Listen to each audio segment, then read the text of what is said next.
Hello students, in this video we will discuss our practice question paper number 3rd for class 10th 2021 session के लिए जो practice paper आए हैं directorate of education के द्वारा। उसमें से जो थर्ड सैम्पल पेपर है आपका उसको हम आज चेक करेंगे, उसके सॉल्यूशंस करेंगे और सॉल्यूशंस को एक्सप्लेनेशन के साथ देखेंगे। इस वीडियो में मैं सेक्शन ए को आपको डिस्क्राइब करूँगी।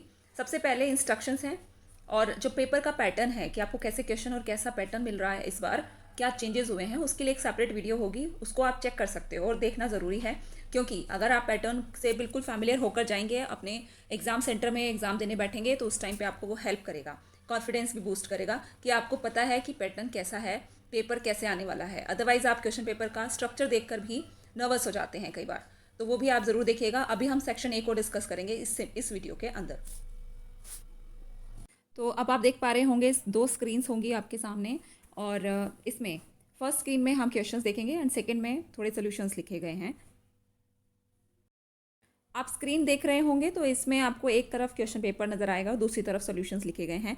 तो जल्दी से डिस्कस कर लेते हैं। क्वेश्चन नंबर 1 कहता है, name the gas which is liberated when an acid reacts with metal. जब एक मेटल एसिड के साथ रिएक्ट करता है तब क्या होता है। तो हमें पता है कि when an acid reacts with a metal, hydrogen gas is liberated. Second, 15 ml of water and 10 ml of sulfuric acid are to be mixed in a beaker. State the method that should be followed. इसमें कौन सा method आपको use करना है ये बताना है। तो एसिड जब भी हम डालते हैं, एसिड और वाटर जब हम मिक्स करते हैं या डाइल्यूशन ऑफ एसिड करते हैं, तो सिंपल सी बात है, आपको ये याद रखना है, the acid should be added to water by gradually stirring. यानी कि हमें जब भी डाइल्यूशन करना होगा एसिड का, तो हम एसिड में वाटर नहीं डालेंगे, एसिड को वाटर में डालेंगे। यहाँ पे एक छोटा डायग्राम भी मैंने बना दिया है कि हम वाटर लेंगे बीकर के अंदर, यहाँ वाटर होगा और एसिड को हम ऊपर से ड्रॉप बाय ड्रॉप डालेंगे और ग्रेजुअल स्टिरिंग रखेंगे, धीरे धीरे उसको स्टिर करते रहेंगे, वाटर को हिलाते रहेंगे। इसी के साथ आपको चॉइस नज़र आएगी, ठीक है। तो चॉइस में आप देख सकते हो और लिखा होता है, वो थोड़ा हाईलाइट भी किया होता है, बोल्ड लेटर्स में लिखा होता है। Name the natural source of each of the following acids, lactic acid and tartaric acid. तो अब यहाँ पे आपको आंसर करना है, या तो आप ये वाला क्वेश्चन का आंसर कर सकते हैं या फिर सेकंड का जो ऑप्शन है उसका आंसर कर सकते हैं। दोनों में से कोई एक करिएगा, अदरवाइज आप अपना टाइम वेस्ट ना करें, जो आपको बेस्ट आता है जिसका आंसर उससे लिखें। लैक्टिक एसिड होता है सोर मिल्क में या कर्ड में, और टार्टरिक एसिड होता है टैमरिंड में, ठीक है। इमली में होता है टार्टरिक एसिड। और what is Tyndall effect? Tyndall effect क्या है? तो Tyndall effect is the scattering of beam of light by a medium containing suspended particles, for example smoke, dust in a room. तो ये क्या होता है, इससे टिंडल इफेक्ट होता है, ठीक है। क्वेश्चन नंबर 4 देखिए, how many covalent bonds are there in pentane C5H12। C5H12 में कितने बॉन्ड्स होते हैं? आप फटाफट से इसको आप डायग्राम, इसका जो स्ट्रक्चर को आप बना लीजिए और फिर आप फटाफट बता सकते हैं काउंट करके कि कितने बॉन्ड्स हैं इसके अंदर। Okay, next question is, give an example of optical phenomena which occurs in nature due to atmospheric refraction. Atmospheric refraction की वजह से कोई ऐसा फिनोमेना जो नेचर में होता है उसे बताना है। तो ऐसे बहुत सारे फिनोमेना है, आप इसमें ट्विंकलिंग ऑफ स्टार्स लिख सकते हैं। क्वेश्चन नंबर 5, ठीक है। अब क्वेश्चन नंबर 6 देखिए, read draw the diagram given below in your answer book and show the direction of light रे after reflection from the mirror. यहाँ पे आपको एक मिरर दिया गया है और मिरर के लिए ये डायग्राम दिया गया है जो कि कंप्लीट नहीं है। यहाँ पे इंसिडेंट रे आप देख पा रहे हो, लेकिन इसकी रिफ्लेक्टेड रे तो बिल्कुल भी नज़र नहीं आ रही। इस डायग्राम को आपने दोबारा से ड्रॉ करना है, ठीक है। रीड्रॉ लिखा हुआ है तो आप रीड्रॉ करेंगे, इसको सेम पेंसिल यूज़ करेंगे। मैंने कोशिश की है कि जिस तरीके से आप एग्जाम में लिखें उसी तरीके से मैं भी आपको ये सोल्यूशन प्रोवाइड करूँ। तो आपने पेंसिल से ड्रॉ करना है, स्केल यूज़ करना है अच्छे से। और मिरर के लिए ये वाली जो रे डायग्राम है, इसमें हमें पता है कि प्रिंसिपल एक्सिस के पैरेलल जब कोई इंसिडेंट रे आती है तो वो ऐसे डाइवर्ज होती है, ठीक है। और यहाँ पे हम इसका जो डायग्राम है कंप्लीट करके इसको ड्रॉ करेंगे दोबारा से। क्वेश्चन इसमें एक और दिया हुआ है option, Y does a ray of light bend when it travels from one medium to another. जब कोई लाइट रे किसी एक मीडियम से दूसरे मीडियम में जाती है तो वो बैंड क्यों होती है। तो ये वही वाला एग्जांपल है, जब हम प्रिज्म का कर रहे थे तो प्रिज्म में भी रिफ्रैक्शन फील करती है, और जब हम ग्लास स्लैब से करते हैं तो वहाँ पे भी कोई ऑब्लिकली रे ऑफ लाइट आती है तो वो भी क्या होता है कि नॉर्मल के तरफ बेंट हो जाती है ना। तो इसमें हम आंसर लिखेंगे, when the ray of light travels from one medium to another the velocity of light ray will either increase or decrease। या तो वो इंक्रीज होगी और डिक्रीज होगी, वो किस पर डिपेंड करता है, वो optical density of the medium पे डिपेंड करता है। कि ग्लास स्लैब में जाती है तो रेयर टू डेंसर जा रही है, क्योंकि यहाँ पे आप देखोगे कि जो हमारा ग्लास स्लैब है उसके अंदर डेंसर मीडियम है, ठीक है, इसके अंदर डेंसर मीडियम है। लाइट रे जो है अभी रेयर मीडियम में है, क्योंकि बाहर जो खुला एनवायरनमेंट है वहाँ पर उसको रेयर मीडियम मिल रहा है, और जब वो डेंसर मीडियम में जाएगी तो हमारा जो नॉर्मल है उसकी तरफ वो बेंट होगी, उसके बाद वो फिर से जब आउटसाइड आएगी तो फिर से वो नॉर्मल से अवे बेंट होगी। ठीक है, तो ये क्या होता है, रिफ्लेक्शन ऑफ लाइट। यहाँ पे आप देख सकते हो कि हमने पेंसिल से हाईलाइट कर दिया, जो हम वर्ड या हेडिंग्स अपनी हाईलाइट करना चाहते हैं तो उनको आप पेंसिल से हाईलाइट कर दीजिए, ब्लैक पेन को मत यूज़ कीजिए, और ब्लू पेन से ही आप अपने पेपर को अच्छे से करिए। ठीक है, ओके।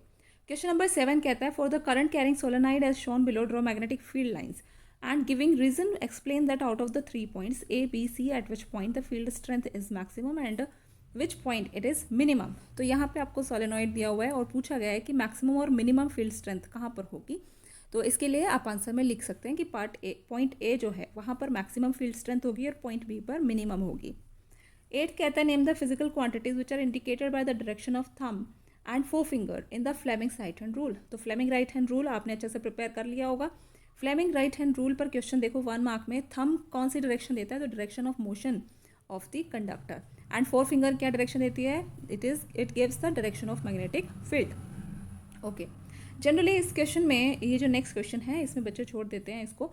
तो आंसर क्वेश्चन नंबर 9 देखिए, यहाँ पर सर्किट के सिंबल्स दिए गए हैं और इन दोनों सिंबल्स को पहचानना है आपने।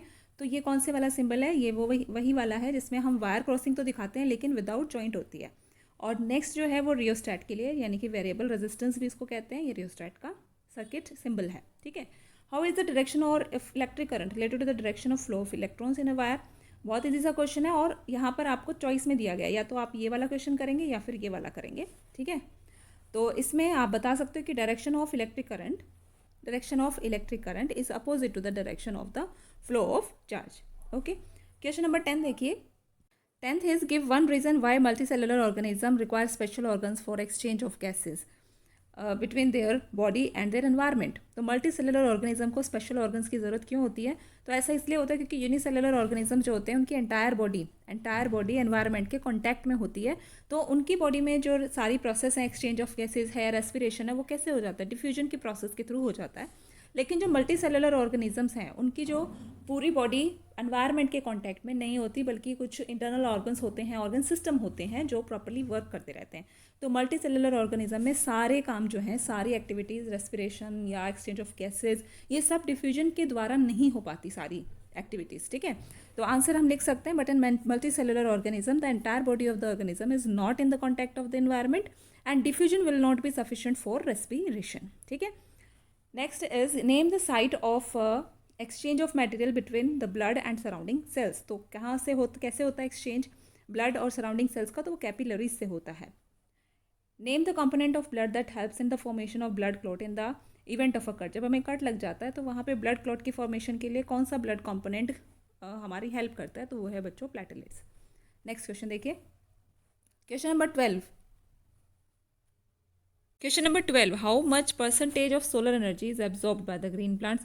ग्रीन प्लांट्स कितनी एनर्जी को एब्जॉर्ब करते हैं, तो 1% होता है ये। और अगर इसकी चॉइस वाला क्वेश्चन आप करते हो, name any two abiotic components of an environment, तो biotic and abiotic component, जो कि डिफरेंसेस में भी इंपॉर्टेंट क्वेश्चन है। बायोटिक कंपोनेंट्स के आपको यहाँ 1 मार्क में एग्जाम्पल देने हैं 2, तो वेदर एंड रेन। ठीक है, weather and rain. Question number 13, right balanced chemical equation for the process of photosynthesis. Photosynthesis की आपको केमिकल इक्वेशन लिखनी है। So you can easily write 6CO2, यानी कि CO2 के यहाँ पर 6 एटम्स हैं, और H2O सनलाइट या एनर्जी, सनलाइट एनर्जी के प्रेजेंस में ये रिएक्शन हो पाती है, C6H12O6 ग्लूकोज बनता है, वाटर बनता है और ऑक्सीजन गैस रिलीज होती है। ठीक है, ये केमिकल इक्वेशन है, इसको अच्छे से याद कर लीजिए आप लोग। ओके, अब आते हैं हमारे क्वेश्चन नंबर 14, 15 एंड 16। ये एजर्शन रीजन क्वेश्चंस हैं और इसमें जो इंस्ट्रक्शंस दिए होते हैं वो भी आपको अभी तक एक इमेज बन जाती है, हम लोग इनको समझ जाते हैं कि यही होगा।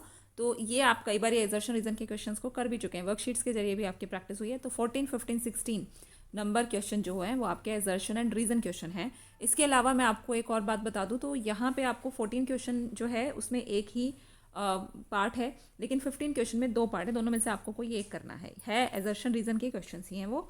आगे देखिए 14 क्वेश्चन का आंसर देखते हैं। एजर्शन क्या दिया है हमें, each step or level of the food chain forms a trophic level, तो ये बात ठीक है। The various components of the ecosystem are interdependent, तो ये भी बिल्कुल करेक्ट बात है। तो आंसर क्या होगा इसमें, ऑप्शन ए आंसर होगा, जिसमें कि एजर्शन और रीजन दोनों बातें करेक्ट हैं, ट्रू हैं, और R is the correct explanation of the assertion भी है, तो ए आंसर होगा इसमें। 15th क्वेश्चन देखिए, attempt any one from 15th first and 15th second. तो आपको दोनों में से कोई एक क्वेश्चन करना है। 15 में आपको चॉइस मिली है एजर्शन रीजन में। तो पैटर्न देखिएगा, समझने की कोशिश कीजिए पैटर्न को। फर्स्ट देखते हैं, variation arising during the process of reproduction can not be inherited, और रीजन दिया है कि वेरिएशन में lead to increased survival of the individual. तो अब यहाँ पे हमें पता चल रहा है कि जो इक्वेशन, जो हमारा स्टेटमेंट है वो करेक्ट है, और हमारा जो ऑप्शन डी होगा इसका आंसर, क्योंकि हम जब अगर अपने ऑप्शंस को देखें तो अब पता चलता है कि अगर ए फॉल्स हो और आर ट्रू हो तब हमारा ऑप्शन डी आंसर होता है। तो सेम केस है कि हमारा जो एजर्शन दिया गया है, स्टेटमेंट जो दी गई है वही रॉन्ग है, लेकिन इसका रीज़न जो हमें दिया गया ये बात करेक्ट है, लेकिन इनके बीच में कोई बन नहीं रहा कनेक्शन, और स्टेटमेंट जो है एजर्शन वाली वो हमारी ट्रू नहीं है, फॉल्स है। आगे देखेंगे तो इसी का सेकेंड पार्ट है, in human beings the sex of the child depends on whether the paternal chromosome is X for girls and Y for boys. In mammals, primary sex determination is strictly chromosomal and is also influenced by the environment. तो ये बात हम समझ पा रहे हैं कि mammals में जो प्राइमरी सेक्स डिटर्मिनेशन होता है वो स्ट्रिक्टली क्रोमोसोमल होता है, लेकिन ये जो इन्फ्लुएंस बाय द एनवायरनमेंट लिखा है ये तो बात गलत है, और एजर्शन हमारा जो स्टेटमेंट है वो करेक्ट है, बट रीज़न यहाँ पर करेक्ट नहीं है, तो इसका आंसर बच्चों क्या होगा, सी होगा। ठीक है, तो इस प्रकार आप एजर्शन रीजन को कर सकते हो। फर्स्ट में डी आंसर था और सेकंड वाले एजर्शन रीजन में सी आंसर होगा। ठीक है, आगे देखेंगे question number 16, a chemical reaction must always be balanced. Yes, तो ये तो होना चाहिए, मास can neither be created and not destroyed in a chemical reaction. तो ये बातें दोनों बिल्कुल करेक्ट हो गई, और यहाँ पे हमारा आंसर क्या होगा बच्चों, ए होगा। ठीक है, क्योंकि बैलेंस इसलिए किया जाना चाहिए केमिकल रिएक्शन को कि मास जो है वो दोनों तरफ इक्वल होना चाहिए, ना तो वो क्रिएट होगा ना वो डिस्ट्रॉय होगा, तो रिएक्टेंट और प्रोडक्ट में बैलेंस रहेगा, दोनों तरफ सेम अमाउंट रहेगा। ठीक है, आगे देखिए क्वेश्चन नंबर 17 से लेकर 20 तक के जो क्वेश्चंस हैं वो सब पार्ट्स वाले क्वेश्चन हैं, and you are expected to answer any 4 sub parts in these questions. इसमें आपको एक पैराग्राफ दिया जाता है, इस पैराग्राफ के पढ़ने के बाद आपको 5 क्वेश्चंस दिए जाते हैं, जिनमें से आपको 4 क्वेश्चन करने होते हैं, क्योंकि आप देख पा रहे होगे कि 17 क्वेश्चन जो है उसमें आपको 4 क्वेश्चन अगर आप करते हो एक एक नंबर के, तो वो 4 से मल्टीप्लाई किया हुआ है, यानी कि आपका ये टोटल क्वेश्चन 4 नंबर का होगा 17। ठीक है, 4 MCQ करने होंगे आपको। इस पैराग्राफ को आप रीड कर सकते हो, रीड करने के बाद जो क्वेश्चंस दिए होंगे वो हो सकता है इन्हीं में से आपको बिल्कुल अच्छे से मिल जाए, या फिर आपको कोई ना कोई हिंट भी मिल सकता है। तो आप पैराग्राफ को रीड कर लीजिएगा, मैं आपको क्वेश्चंस समझा देती हूँ। 17 का first is what is the function of alveoli. तो एल्वियोली का क्या फंक्शन होता है, तो आप समझ सकते हो कि इसका आंसर होगा बच्चों C, this is where oxygen goes into your blood and carbon dioxide comes out. 17 second जो है वहाँ पर आपको फिर से एक पैराग्राफ दिया गया है और क्वेश्चन दिया है, why is it important to measure your current oxygen level. So current oxygen level को मेजर करना क्यों ज़रूरी होता है, to know how much oxygen is flowing in the blood. तो B will be the answer. ठीक है, इसकी जो आंसर की है वो आप टेलीग्राम का जो हमारा चैनल है वहाँ से आप देख सकते हो, आप टेलीग्राम ज्वाइन कर लीजिए, नीचे डिस्क्रिप्शन बॉक्स में मैं लिंक डाल दूंगी। 17 थर्ड क्वेश्चन देखिए, क्वेश्चन नंबर 17 का जो थर्ड पार्ट है यहाँ पे आपको पैराग्राफ दिया है, इसको आप रीड करेंगे, कोविड-19 से रिलेटेड है। उसके बाद जो क्वेश्चन दिया है, how are the lungs affected by कोविड-19। कोविड-19 में हमारे लंग्स किस प्रकार इफेक्टेड होते हैं, तो blood clotting, lack of oxygen, severe inflammation. Now choose the correct option. तो ये 3 ऑप्शन आपको दिए गए हैं, उसके बाद जो आपका आंसर होगा वो इन ऑप्शन से आप देंगे। ठीक है, या तो ऑप्शन ए जिसमें कि ए और बी, ब्लड क्लॉटिंग और लैक ऑफ ऑक्सीजन दोनों होते हैं। उसके बाद बी एंड सी ओनली, वो कहते हैं लैक ऑफ ऑक्सीजन या सीवियर इन्फ्लेमेशन होता है। फिर सी कहता है कि नन ऑफ दीज अगर इसका आंसर है तो आप ये लगाएंगे। इन तीनों ऑप्शन में से कोई भी आंसर अगर नहीं है तो नन ऑफ दीज होगा। फिर कहता है डी, तो ए बी एंड सी और आइदर ऑफ दीज, यानी कि इसमें डी ऑप्शन वो कहता है कि ए बी सी तीनों होंगे या फिर इन तीनों में से कोई एक होगा। तो यहाँ बच्चों आपने आंसर क्या देना है, डी आंसर देना है। ठीक है, तो ये हो गया इसका करेक्ट आंसर। 17 का फोर्थ क्वेश्चन देखिए, हीमोग्लोबिन से रिलेटेड है। So what is not true about haemoglobin. तो कोशिश करिए कि आपको इस पैराग्राफ से पढ़ने में काफ़ी हिंट मिल सकते हैं, आप इसको रीड करिए। ठीक है, आगे हम इसके ऑप्शंस देख लेते हैं कि क्या it is a respiratory pigment, It has a highly affinity for oxygen and carbon dioxide. It is present in RBCs and its deficiency cause anemia. तो कौन सा ऑप्शन करेक्ट है, चारों में से कोई एक ऑप्शन करेक्ट होगा, वो आपको बताना है।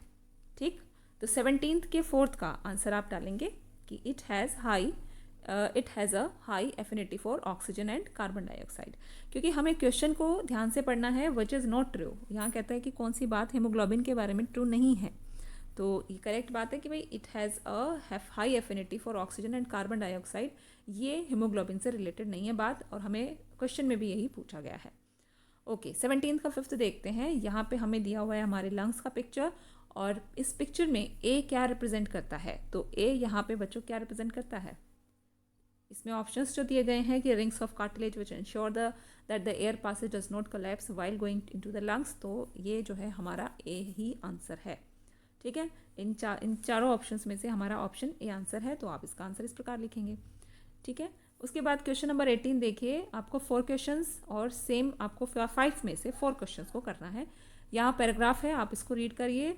ओके, अब आपको दिए गए हैं रेजिस्टर्स के सर्किट डायग्राम दे रखे हैं यहाँ पर, series connection of light bulbs, और हमसे क्वेश्चन पूछा गया है in series combination resistance of the circuit can be calculated by.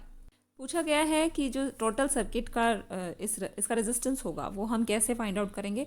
हमें पता है कि कॉम्बिनेशन में है, तो एडिंग ऑल द रेजिस्टर्स, ठीक है, हम R1 plus R2 plus R3 इस तरीके से रिजल्टेंट रेजिस्टेंस निकालते हैं, तो यही रहेगा इसमें भी। क्वेश्चन नंबर 18 सेकेंड पार्ट जो है, quite obviously the appliances in the kitchen are, तो जितने भी किचन के अप्लायंसेस को कैसे कनेक्शन दिया जाता है, तो they are not connected in series, series में तो कनेक्ट नहीं किया जाता, आंसर होगा बी।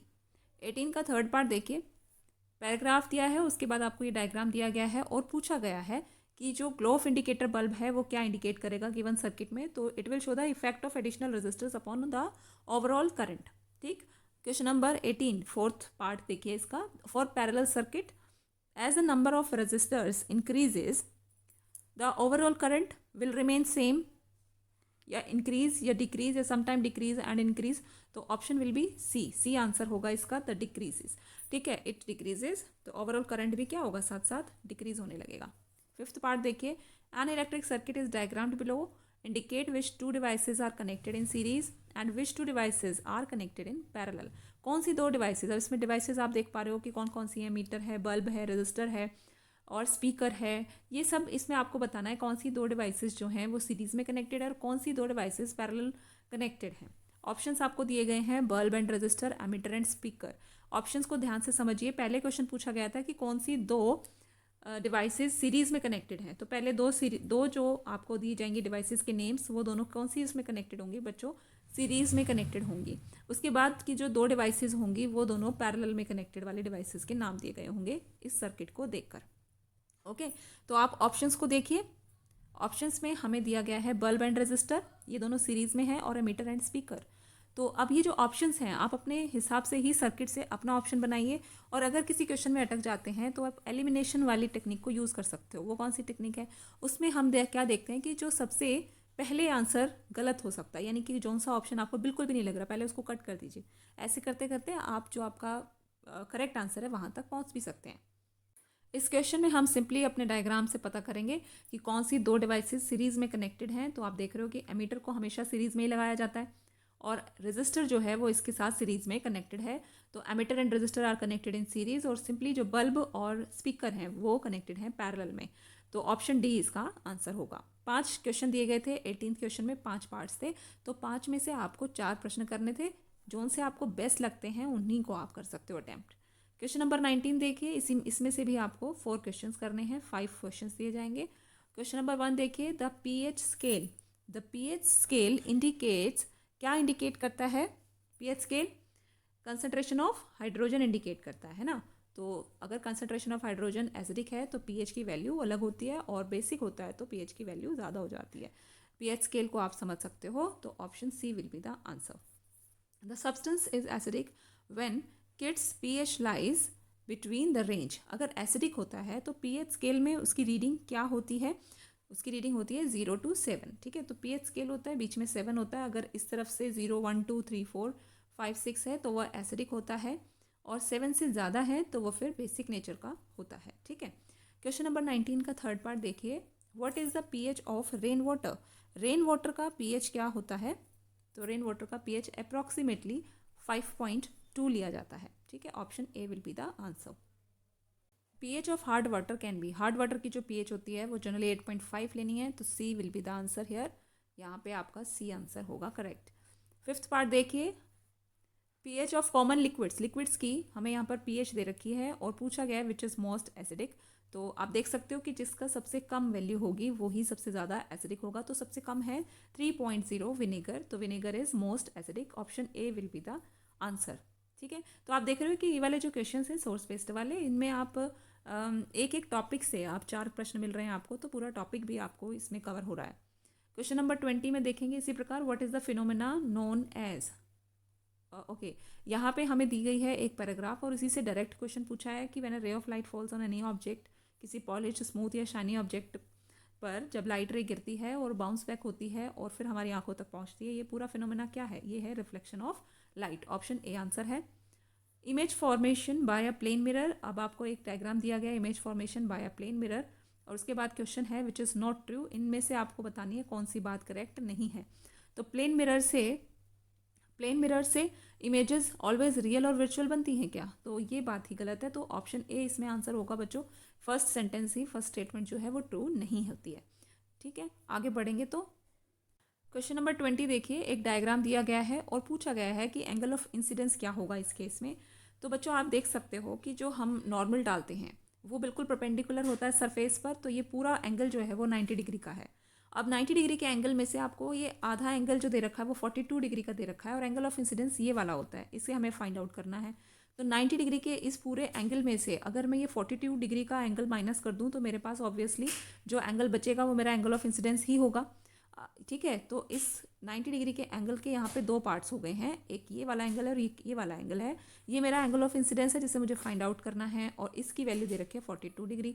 तो क्या मैं 42 degree plus angle of i equal to 90 degree कर सकती हूँ? तो यस मैं कर सकती हूँ, और एंगल ऑफ इंसिडेंस मैं यहाँ से 90 माइनस 42 करके निकाल सकती हूँ। इसकी वैल्यू आएगी बच्चों 48 डिग्री, ठीक है। तो 48 डिग्री यानी कि सी ऑप्शन इसमें आपका करेक्ट आंसर होता है।